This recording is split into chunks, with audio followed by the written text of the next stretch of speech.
नमस्कार दोस्तों, आज आपके साथ एक नए टॉपिक के साथ उपस्थित है। आज का टॉपिक है 2026 फ्री ट्रेड एग्रीमेंट।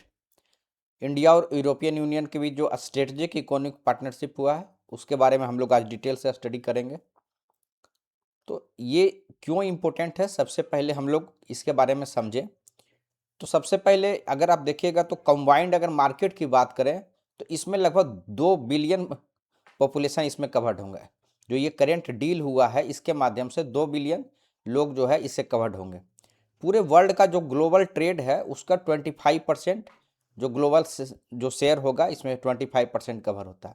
बायलेटरल जो ट्रेड वैल्यू है, अगर इंडिया और यूरोपियन यूनियन के बीच का टोटल ट्रेड वैल्यू को देखें उसमें से 99% जो वैल्यू है इस ट्रेड डील में कवर हुआ है।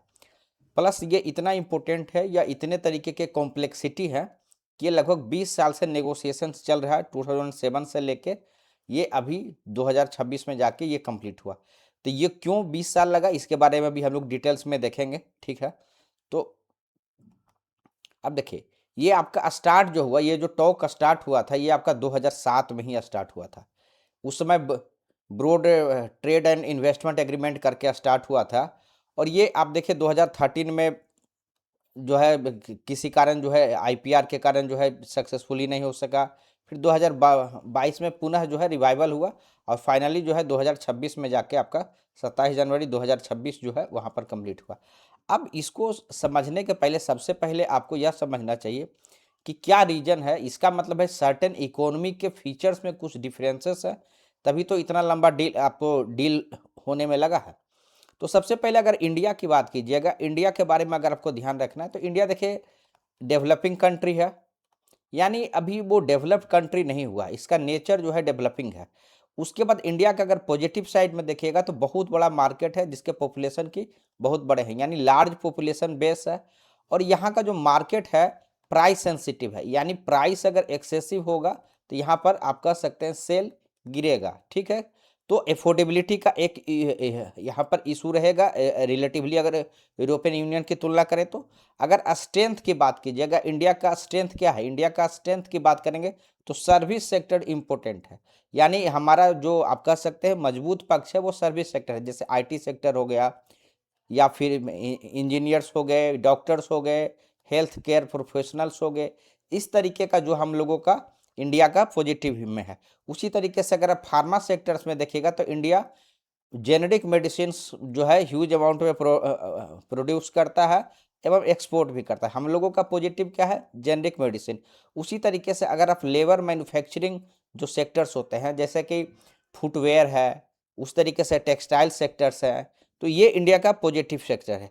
लेकिन अगर आप देखिएगा तो निगेटिव में अगर हम देखें कि इंडिया का अगर आप निगेटिव की बात कीजिएगा तो वहाँ आपको देखने को मिलेगा कि इंडिया जो है आपका स्मॉल इंडस्ट्री आप पर जो एक्सपोर्ट है स्मॉल इंडस्ट्री पर ज़्यादा बेस है, यानी एमएसएमई जो है आपका एक्सपोर्ट में मेजर भूमिका निभाते हैं। उसी तरीके से जो इंडियन इकोनॉमी है उसका एक मेजर सेक्शन जो है इनफॉर्मल सेक्टर्स है, ठीक है। उसी तरीके से अगर हम देखेंगे अगर जो यूरोपियन यूनियन का अगर आप स्टैंडर्ड देखिएगा, चाहे वो आईपीआर का हो, क्लाइमेट चेंज को लेके हो, या कार्बन इमिशन को लेके हो, या फिर लेबर जो स्टैंडर्ड्स है उसको तुलनात्मक जो है फॉलो करने में इंडियन जो कंपनी है आप कह सकते हैं कि मोर कॉम्पिटेंट नहीं है, रिलेटिवली जो है कम अपेक्षाकृत कम रूप से तैयार है, लेस प्रिपेयर्ड है। तो ये हम लोगों का जो है हम लोग देखें कि इंडियन इकोनॉमी का पॉजिटिव्स क्या था, निगेटिव क्या है और मूल नेचर क्या है। उसी तरीके से अगर हम लोग यूरोपियन यूनियन की बात करें कि वहाँ का क्या पॉजिटिव है, तो यूरोपियन यूनियन अगर आप देखिएगा तो सबसे पहले क्या है कि वो हाईली डेवलप्ड कंट्री है, यानी वहाँ पर कैपिटा इनकम आपको ज़्यादा मिलेगा। तो ज़्यादा मिलेगा प्लस उनका आप कह सकते हैं कि प्राइस सेंसिटिव नहीं है, यानी क्वालिटी सेंसिटिव वहाँ पर रहेगा कि कोई भी जो प्रोडक्ट्स होंगे उनके क्वालिटी पर ज़्यादा फोकस होगा, प्राइस सेंसिटिव उतना नहीं है। उसी तरीके से यहाँ वहाँ पर कैपिटल बहुत है, यानी कैपिटल रिच कंट्री है। प्लस जो है आप जानते हैं कि इंडस्ट्रियलाइजेशन जो है सबसे पहले यूरोप में आया था, तो यानी वहाँ का जो टेक्नोलॉजी है आपको रिच मिलेगा, टेक्नोलॉजिकली वो बहुत रिच कंट्री है। अगर उसके पॉजिटिव अगर सेक्टर्स की बात करें जहाँ पर लीड करता है वहाँ पर आपको स्पेशली ऑटोमोबाइल सेक्टर्स देखने को मिलेगा। उसी तरीके से जो है आपका आप जो मैन्युफैक्चरिंग सेक्टर्स में जैसे केमिकल्स वगैरह है वो आपको देखने को मिलेगा। निगेटिव्स क्या है, यूरोपियन यूनियन का निगेटिव क्या है? निगेटिव्स में अगर आप चर्चा कीजिएगा तो उनका एजिंग पॉपुलेशन, यानी पॉपुलेशन जो है आप कह सकते हैं कि रिलेटिवली जो ये डेमोग्राफिक जो डिविडेंड है वो कम है, यानी ज़्यादातर लोग जो है उनकी वर्किंग पॉपुलेशन का संख्या जो है कम है। उसी तरीके से प्रोडक्शन कॉस्ट वहाँ पर ज़्यादा है। ठीक है, प्रोडक्शन कॉस्ट क्यों ज़्यादा है? क्योंकि वहाँ पर हाई स्टैंडर्ड जो है मीट होते हैं, प्लस जो है एजिंग पॉपुलेशन है, इसलिए वहाँ पर जो भी आपका मैन्युफैक्चरिंग होगा, इवन की टेक्नोलॉजी अच्छी होने के बावजूद भी जो है प्रोडक्शन कॉस्ट जो है आपका ज़्यादा होगा। और इंडस्ट्रियलाइजेशन के कारण जो है आप जो है मार्केट में जो है गुड्स का प्रोडक्शन बहुत है, लेकिन उसके अकॉर्डिंग जो है मार्केट नहीं है, यानी यूरोपियन यूनियन को एक मार्केट चाहिए। अब ये सारे के बावजूद भी हम लोग अगर देखें, अगर यानी यूरोपियन यूनियन के जो भी कंट्री उनको भी एक मार्केट चाहिए, इंडिया एक मार्केट के रूप में तो है, लेकिन जो आप स्टैंडर्ड्स को लेके उसमें जो है हमेशा डिस्प्यूट रहा, और उसके कारण जो है आपका ये नेगोशिएशन पूर्व में नहीं हो सका। हम लोग चर्चा करेंगे बारी बारी से 2007 से। ठीक है, सबसे पहले आपको ध्यान रखना है कि हमारे इंडियन इकोनॉमी का नेचर कैसा है और जो यूरोपियन यूनियन का नेचर कैसा है। आपको यह समझना चाहिए कि डेवलपिंग नेशन का जो फीचर्स हैं वो है, जबकि यूरोपियन यूनियन आपका एक डेवलप्ड कंट्री है, उस अनुसार से है। अब देखिए, जब नेगोशिएशन 2007 में स्टार्ट हुआ था, उसमें इंडिया क्या चाहेगा? इतना डिस्कशन के बाद आपको यह समझ में आ गया होगा कि यूरोप से इंडिया को क्या चाहिए। इंडिया को चाहिए टेक्नोलॉजी ट्रांसफर, क्योंकि टेक्नोलॉजी उनके पास है, तो टेक्नोलॉजी चाहिए। प्लस इंडिया का जो पॉजिटिव सेक्टर क्या है? सर्विस सेक्टर्स है। सर्विस सेक्टर यानी इंडिया के जो इंजीनियर्स होते हैं वो फ्रीली वहाँ पर जाके काम कर सकते हैं, जो डॉक्टर्स वहाँ पर जा सके, जो मेडिकल प्रोफेशनल है वो वहाँ पर जा सके। जिस ये इंडिया का डिमांड उसमें रहता, जिसको लेके यूरोपियन यूनियन का आप कह सकते हैं विरोध था या एग्री नहीं थे। इसके कारण क्या हुआ कि जो है चीज़ें आप प्लेस में नहीं हुई। उसी तरीके से यूरोप का हमेशा से उसमें से एक रहता है कि जो इंडियन कंपनियां हैं वो लेबर लॉज को बहुत स्ट्रिक्टली फॉलो करे। क्लाइमेट चेंज में जो कार्बन टैक्स है उसको लेके बहुत सेंसिटिव है। ठीक है, तो इन चीज़ों को लेके इंडियन कंपनी, आपको पता है कि एमएसएमई सेक्टर बेस्ड है, यानी ज़्यादातर कंपनियां जो है, कुछ कंपनी को छोड़ दिया जाए तो एक्सपोर्ट आपका एमएसएमई बेस्ड है, जो उतने तरीके से उतना कैपिटल रिच अभी नहीं है, ताकि वो जो आईपीआर का जो लॉज है या फिर लेबर स्टैंडर्ड्स के जो लॉज हैं या कार्बन रिलेटेड जो स्टैंडर्ड्स है उसको जो है कंप्लाई कर सके। इसीलिए जो है ये डील उस समय आपका ये सक्सेसफुली जो है नेगोशिएट नहीं हो सका। 2013 की बात करें, 2013 में भी जो है फिर से पुनः प्रयास हुआ था, और वहाँ पर भी जो है आईपीआर को लेके ये डील जो है नहीं हो सका। देखिए, आईपीआर क्या होता है? आईपीआर में एक्चुअली में मेजर इशू जो है उसमें मेडिसिन को लेके है। इन आपको यूरोप में बहुत सारी जो फार्मा कंपनियां हैं, ठीक है, उनका आईपीआर क्या होता है ना कि अगर कोई भी चीज़, कोई टेक्नोलॉजी है या आइडिया है, तो शुरुआत में उनको जो चीज़ है सेल या आप कह सकते हैं सेल करने का अधिकार सिर्फ उसी कंपनी को रहेगा। सपोज किया जाए कि कोई मेडिकल कंपनी है, किसी प्रकार का मेडिसिन का उनके द्वारा इनोवेशन होता है, तो 20 साल 20 इयर्स उसी कंपनी के द्वारा जो है प्रोडक्शन किया जाएगा और सेल किया जाएगा, और प्राइस का मोनोपोली जो है इस कंपनी का रहेगा। इंडिया ऐसे चीज़ को नहीं करता। इंडिया का, क्योंकि आप यह समझ सकते हैं कि ह्यूज पॉपुलेशन है, लार्ज पॉपुलेशन है, तो इंडिया जेनेटिक जो मेडिसिन है उस पर अधिक फोकस करता है। और यूरोप का ये कहना है क्योंकि अगर प्राइस ज़्यादा नहीं रखेंगे या जो इनोवेटर है उनको अगर प्रोटेक्ट नहीं करेंगे तो इनोवेशन जो है डैमेज होगा। यानी कि इंडिया, आपको पता है, प्राइस सेंसिटिव है, एफोर्डेबिलिटी भी रिलेटिवली कम है। तो ऐसे केसेस में क्या है कि जेनेटिक मेडिसिन, यानी देखिए मेडिसिन में क्या होता है कि जो सॉल्ट से जिससे निर्माण हुआ, ठीक है, वो कंपनी जब अगर वो किसी को वो सूचना नहीं दे तब तक वो सिर्फ अपना सेल कर सकती है, या उस सॉल्ट के आधार पे दूसरा कंपनी कोई नहीं बना सकता। लेकिन इंडिया उस तरीके का नेगोशिएशन करता है कि आप, क्योंकि हमारे यहाँ प्राइस आप कह सकते हैं आर्बिट्ररी रूप से हाई नहीं रखा जा सकता, क्योंकि पॉपुलेशन बहुत बड़ा है, मार्केट बहुत अधिक है, हेल्थ पब्लिक हेल्थ पे पर एक्सपेंडिचर बहुत अधिक है। तो इसके लेके यहाँ पर है कि आप जो जेनेरिक मेडिसिन है उसमें जो है अधिक फोकस है। इसको लेके हमेशा से विदेशी जो स्पेशली जो यूरोपियन यूनियन है, उनका यह रहता है कि यहाँ पर जो हमारा जो आप कह सकते हैं इंटेलेक्चुअल प्रॉपर्टी राइट्स है वो प्रोटेक्ट नहीं रह पाता है। तो इसके कारण 2013 में जो है आईपीआर को लेके, क्योंकि इंडिया आपको पता है कि जेनेरिक मेडिसिन जो है उसको ये करता है, प्लस कुछ सर्टेन फीचर्स हैं जिसमें कि कंपलसरी लाइसेंसिंग है, यानी कि अगर इंडियन गवर्नमेंट को यह लगता है कि जो मेडिसिन लार्जर बेनिफिट में अगर ज़रूरत है तो वो किसी कंपनी वो कंपेल कर सकता है उस कंपनी को, उसका आप कह सकते हैं कि जो मेडिसिन्स में जिस तरीके का साल्ट होता है वो बताने के लिए, ताकि वो लार्जर जो पब्लिक है उसके लिए उसका भला हो सके या उसके वेलफेयर में काम आ सके। तो यूरोपियन यूनियन का थॉट जो है इसमें अलग है, इसीलिए जो है 2013 में ये डील फिर जो है नहीं हो सका।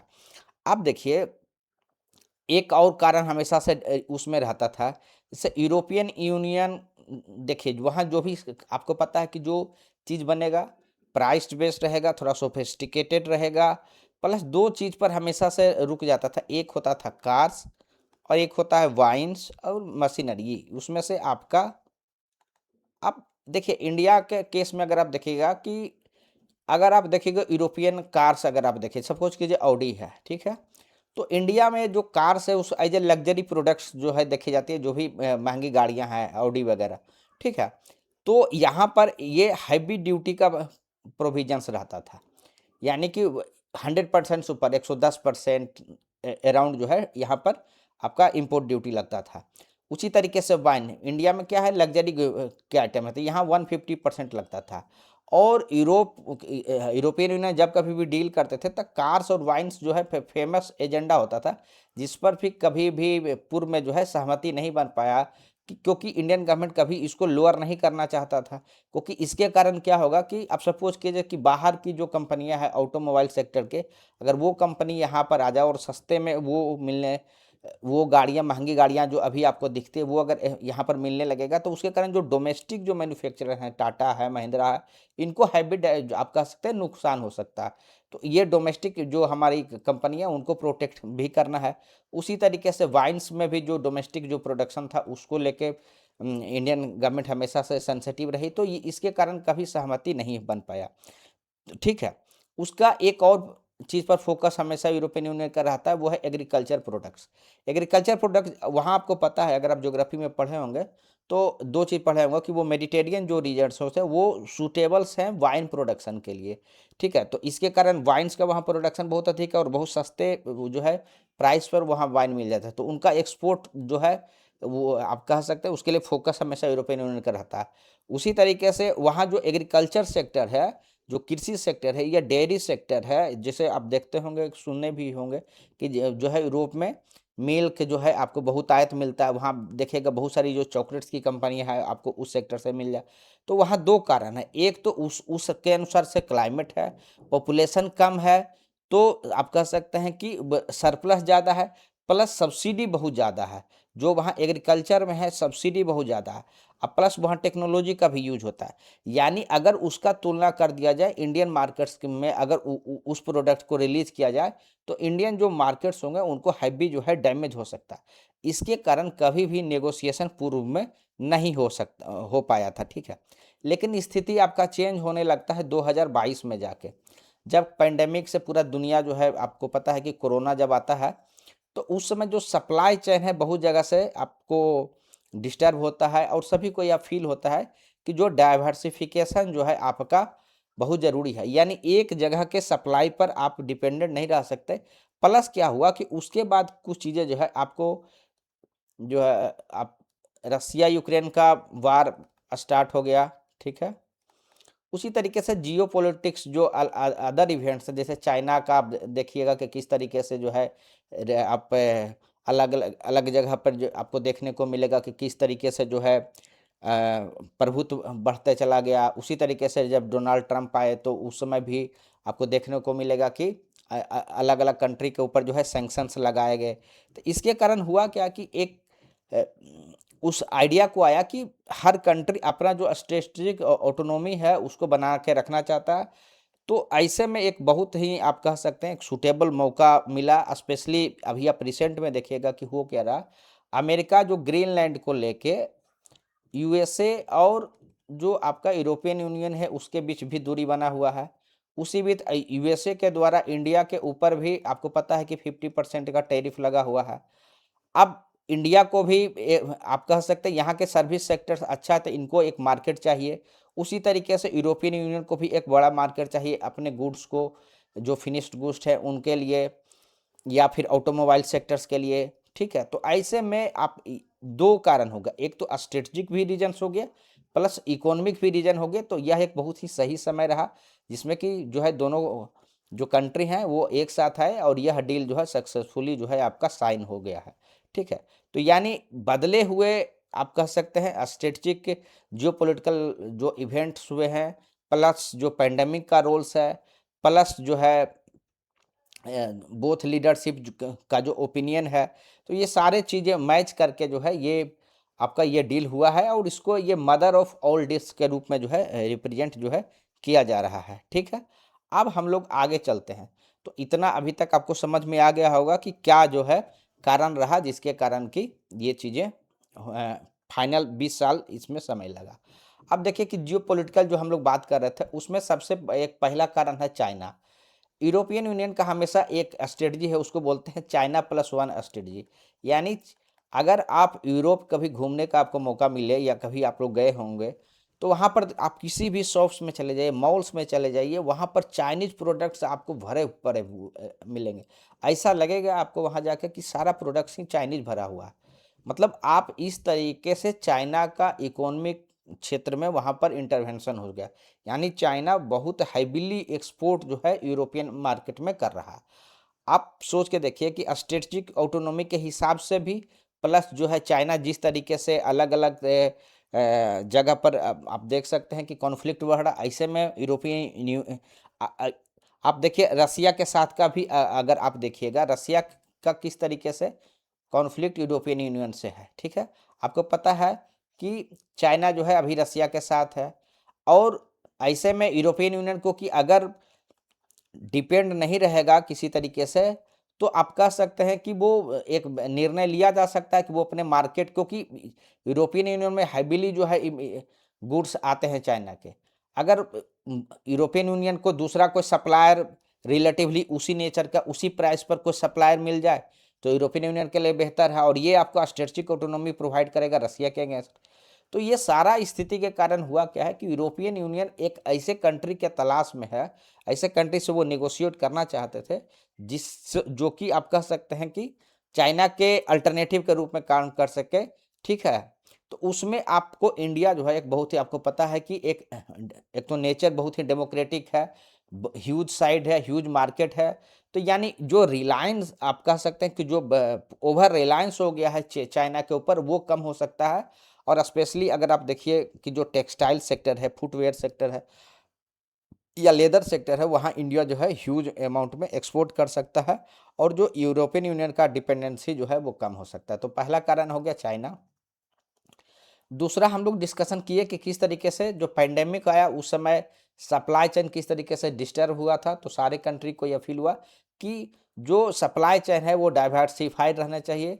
उसी तरीके से आपका रसिया यूक्रेन वार के कारण भी आपको पता है कि किस तरीके से हर कंट्री एक जो है अपने जो इम्पोर्ट एक्सपोर्ट है उसको डाइवर्सिफाई करना चाह रहे हैं। वर्तमान समय में आपको पता है कि जिस तरीके से डोनाल्ड ट्रंप के द्वारा एक्शन लिया जा रहा है, सैंक्शन किया जा रहा है, उससे भी अलग जो कंट्री हैं यूरोपियन यूनियन या इंडिया दोनों जो है अपने जो सोर्सेस हैं उनको डाइवर्सिफाई कर रहे हैं। तो यानी सप्लाई चेन जो है डाइवर्सिफिकेशन भी है। उसी तरीके से आपका स्ट्रेटजिक ऑटोनॉमी, इंडिया जो है आपको पता है कि वो सेल्फ रिलायंट होना चाह रहा है। मेक इन इंडिया, आत्मनिर्भर भारत जो है स्कीम चला जिसके माध्यम से इंडिया को आत्मनिर्भर भारत अगर बनना है तो सबसे पहले जरूरी है कि टेक्नोलॉजी है। तो टेक्नोलॉजी के लिए आपको बेस्ट सूटेड आपको यूरोपियन यूनियन मिलेगा। तो यूरोपियन यूनियन से टेक्नोलॉजी ट्रांसफ़र हो जाए और इंडिया आप जो है उसको प्रमोट कर सकता है अपने मेक इन इंडिया या आत्मनिर्भर जो भारत प्रोजेक्ट है उसमें। ठीक है, उसी तरीके से इंडो पैसिफिक अगर रीजन देखिएगा जहाँ की यूएसए और आपका जो है चाइना का जो है इन्फ्लुएंस बढ़ा हुआ है, वहाँ भी यूरोपियन यूनियन को एक पार्टनर मिल जाएगा इंडिया के रूप में इस क्षेत्र में काउंटर बैलेंस करने के लिए चाइना को। ठीक है, तो ये आपका स्ट्रेटजिक रीजन्स हो गए। ठीक है, नेक्स्ट चलते हैं। अभी जो एग्रीमेंट हुआ उसमें क्या क्या फीचर्स है, उसमें आपका जो देखिए फर्स्ट है ट्रेड इन गुड्स। तो यहाँ क्या हुआ कि जो आपको पता एफटीए किसको बोलते हैं, फ्री ट्रेड एग्रीमेंट जब होता है तो यानी एक कंट्री दूसरे कंट्री के साथ जिसके साथ वो साइन करते हैं, या तो जो ड्यूटी होता है वो समाप्त कर दिया जाता है या मिनिमम कर दिया जाता है, ठीक है, इंपोर्ट एक्सपोर्ट में, ठीक है। तो यहाँ पर क्या हुआ कि जो मेजोरिटी ऑफ जो गुड्स हैं उसमें आपका टैरिफ जो है आपका समाप्त कर दिया गया है। प्लस जो है कोटा सिस्टम कि जो सेंसिटिव आइटम जैसे ऑटोमोबाइल, ऑटोमोबाइल में मतलब अभी कंप्लीटली एक तो दो तरीके से आपको बैरियर लगता है। एक बैरियर होता है कि किसी एक कंट्री में कोई दूसरे कंट्री का अगर गुड्स आ रहा है तो पहला हो सकता है कि आप इसका प्राइस जो है बढ़ा दीजिए ताकि सेल कम हो, तो उसमें जो है आपका इंपोर्ट ड्यूटी बढ़ा दिया जाता है। दूसरा होता है कोटा, यानी इसके ऊपर जो है नंबर सब आप इस कंट्री में एक्सपोर्ट नहीं कर सकते। सपोज किया जाए कि सर्टेन जो है ऑटोमोबाइल से अब कोई नंबर सीमित कर दिया जाए कि इतना नंबर से अधिक जो है सप्लाई नहीं हो सकता। तो वर्तमान में जो है वो सिस्टम जो है आपका कोटा सिस्टम जो है आपका उसमें चलेगा।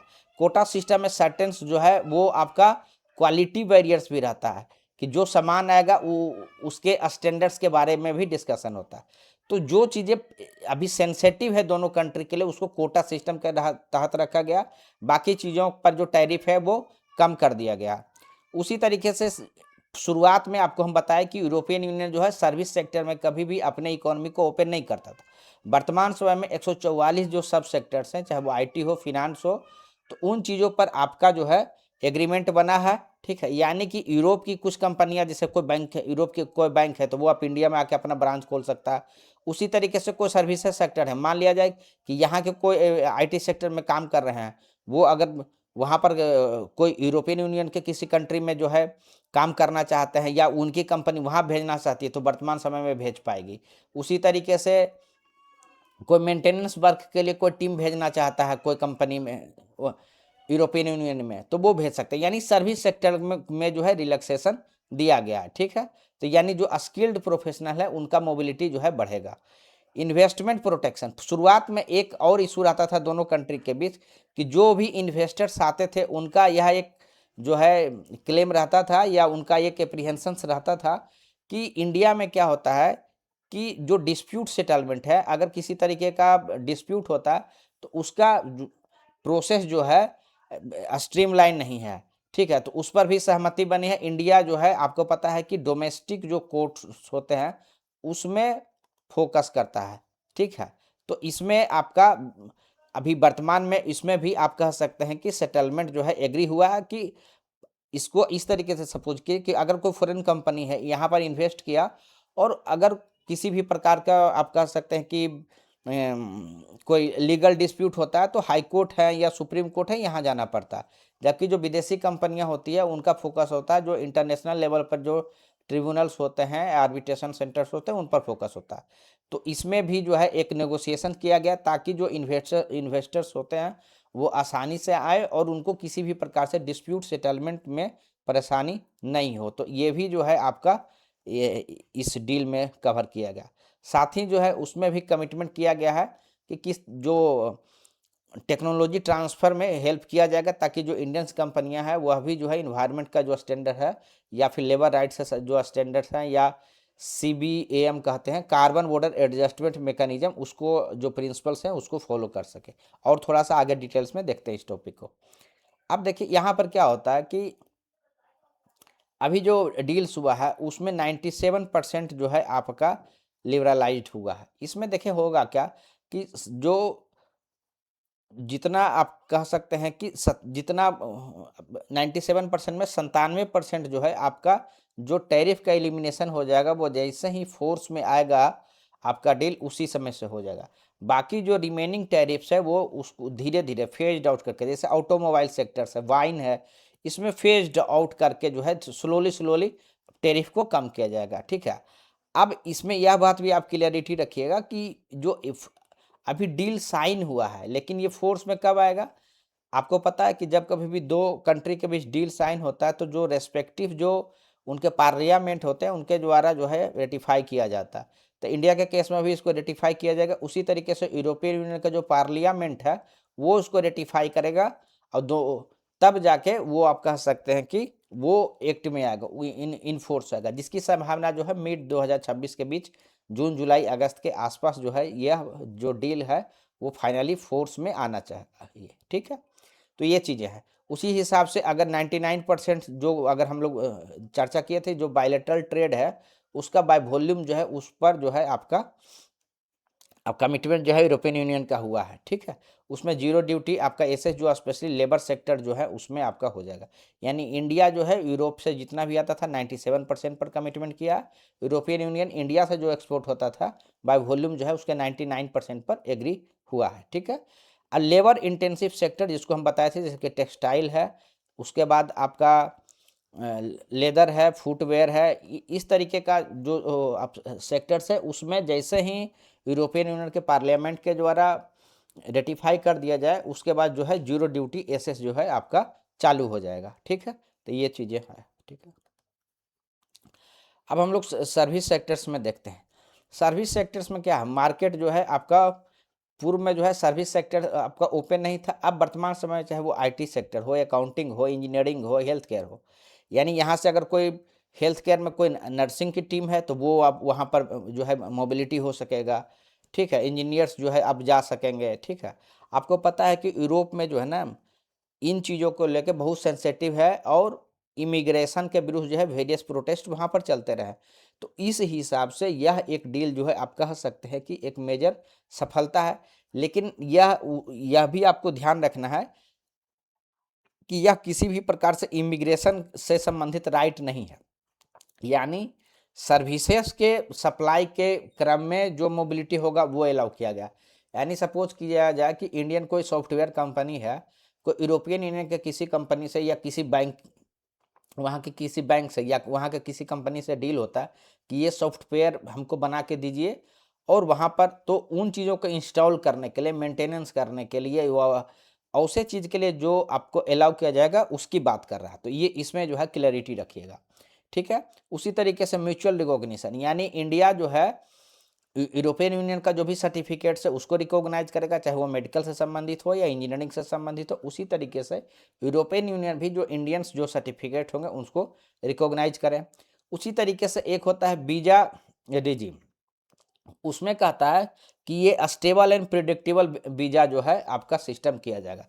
इसका मीनिंग क्या हुआ, इसका मीनिंग हुआ सपोज किया जाए कि यूरोपियन यूनियन जब कोई कानून चेंज कर, सपोज किया जाए कि अभी सर्टेन कुछ मतलब एक कंपनी जो है अपने किसी टीम को यूरोप में भेजा किसी काम को कह सकते हैं कंप्लीट करने के लिए, बीच में यूरोपियन यूनियन के द्वारा किसी भी प्रकार का अगर एक्शन लिया जाता है जो इसको इफेक्ट कर सकता है, तो वो एक्शन जो आप कह सकते हैं कि नहीं ले पाएगा, या उस जब एक्शन लिया जाएगा तो जो यहाँ के वर्कर्स गए हैं, यहाँ के जो सर्विस सेक्टर के लोग हैं, उनका ध्यान में रखते हुए लिया जाना है। यानी जब वो पॉलिसी मेकिंग करेगा तभी तो प्रिडिक्टेबल होगा कि ताकि कोई भी जो निर्णय लिया जा सकेगा वह एक स्टेबल रहेगा, प्रिडिक्टेबल रहेगा। नहीं तो क्या होता है, बहुत सारी कंपनियां यहाँ से आप जो है सर्विस पर्सनल को भेजेगा और वहाँ पर किसी तरीके से पॉलिसी चेंज हुआ तो ह्यूज अमाउंट में जो है नुकसान हो सकता है। इसीलिए यह जो आप कह सकते हैं जो वीज़ा का stable and predictable visa system, जो भी प्रोफेशनल यहाँ से जाएंगे तो वो आप कह सकते हैं कि मेजर बेनिफिट रहेगा, यानी इसके पॉजिटिव में से डील के इसमें है। उसी तरीके से जो सोशल सिक्योरिटी होता है वहाँ पर भी जो है आपको बेनिफिट में देखने को मिलेगा कि जो प्रोफेशनल जाते हैं या वहाँ रहते थे, वहाँ क्या होता था कि अलग से उनको सोशल सिक्योरिटी टैक्स देना पड़ता है, इंडिया में अलग तरीके से देना पड़ता था। अब क्या होगा कि अगर सपोज किया जाए कि कोई सर्विस पर्सनल वहाँ पर है तो दोनों में से एक ही कंट्री में उनका जो है डिडक्शन होगा, यानी जो डबल सोशल सिक्योरिटी टैक्स लगता था वो नहीं लोग होगा।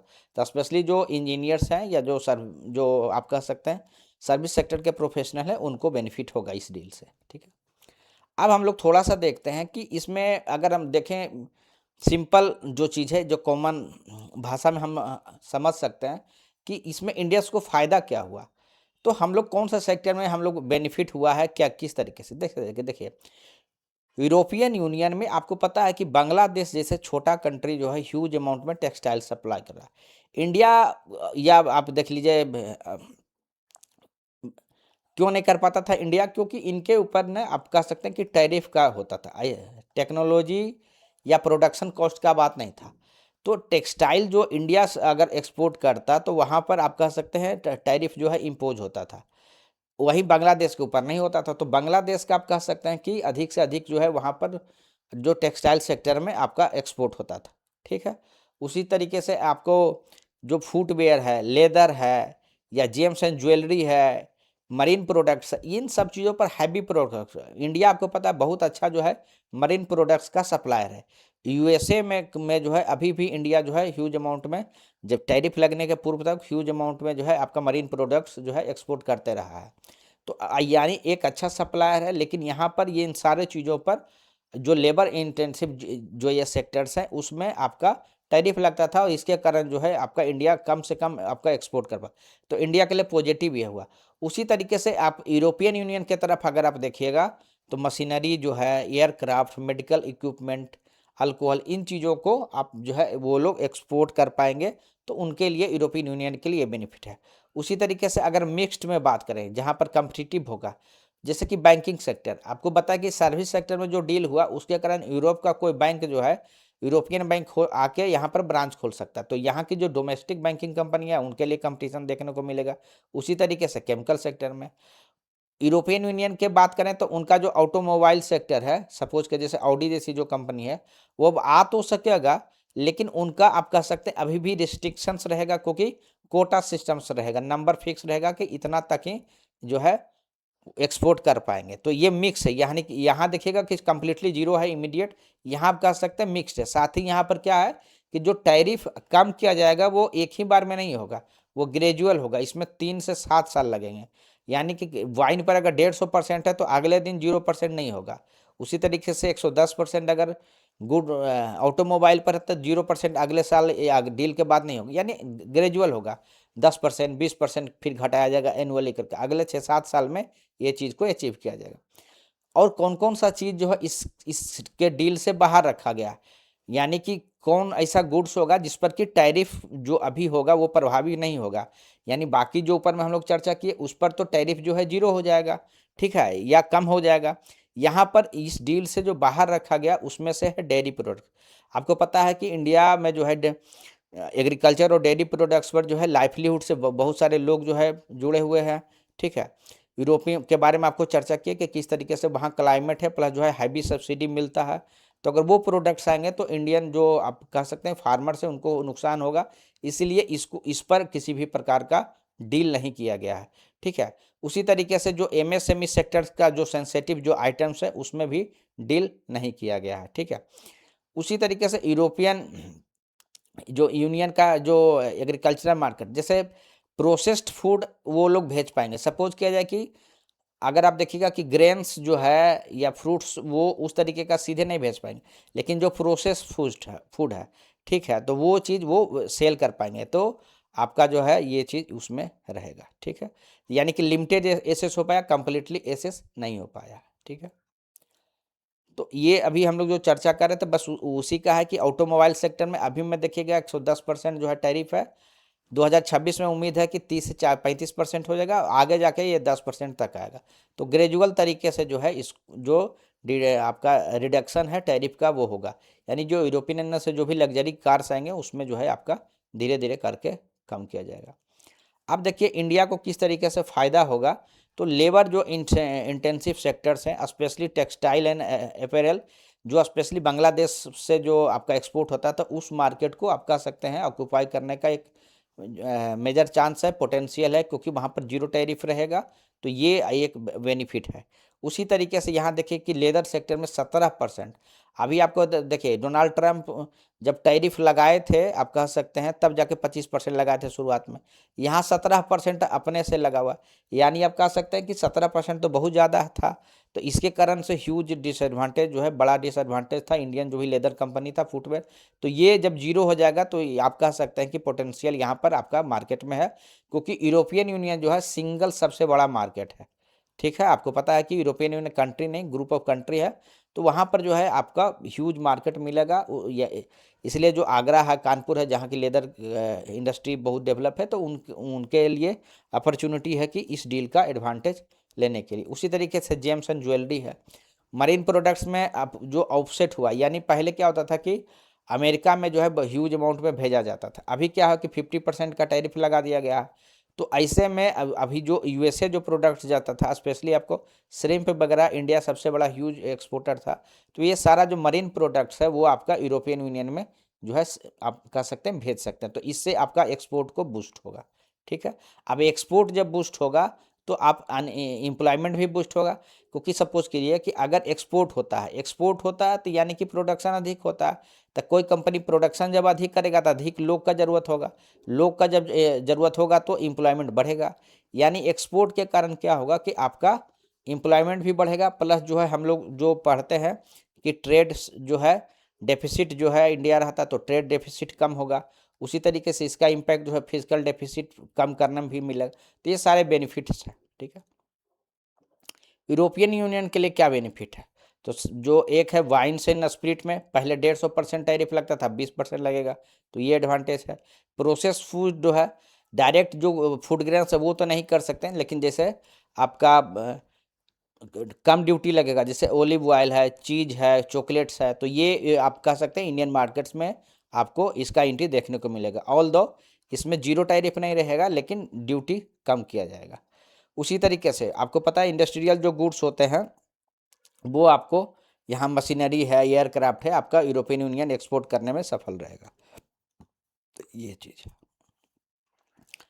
अब हम लोगों का है कि टेंशन क्या क्या है, इतना सारी बातें कर लिए तो क्या सब कुछ सही है, सब कुछ कोई भी चैलेंज नहीं है? नहीं, देखिए, जब कोई कंट्री मूल नेचर जब हम आपको बताए थे तब बताए थे कि एक डेवलप कंट्री है, एक डेवलपिंग कंट्री है।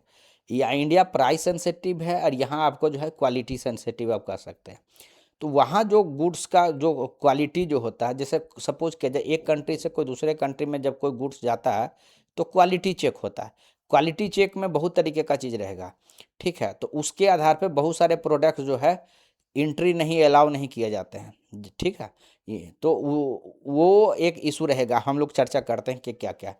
इंडिया का फिलोसफी क्या है कि जो है जो डेवलपमेंट नीड्स के अनुसार है। ठीक है, अगर मेडिसिन में देखिएगा इंडिया का फोकस क्या है कि अफोर्डेबल मेडिसिन सबको मिले, जबकि यूरोपियन यूनियन का फोकस क्या है कि जो इंटेलेक्चुअल प्रॉपर्टी राइट्स है वो इंटैक्ट रहे, वो वैल्यू है।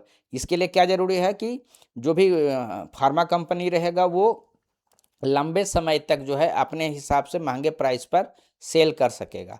तो इंडिया का है कि अफोर्डेबल प्राइस, जबकि दूसरे जगह का फोकस जो है आपको क्या रहेगा, स्ट्रिक्ट आईपीआर। तो ये डिफरेंस आपको देखने को मिलेगा। इंडिया का फोकस डेवलपमेंट नीड्स पे है, जबकि यहाँ आपको focus rules and regulation standard पर रहेगा। इंडिया जो है आपको प्रोटेक्ट फोकस है एमएसएमई पर, क्योंकि एमएसएमई क्या होता है ना, एक्सपोर्ट सेक्टर में भी ह्यूज रोल प्ले करता है, प्लस जो है एम्प्लॉयमेंट में भी प्ले करता है। तो एमएसएमई सेक्टर का निगेटिव क्या होगा कि कैपिटल कम रहेगा।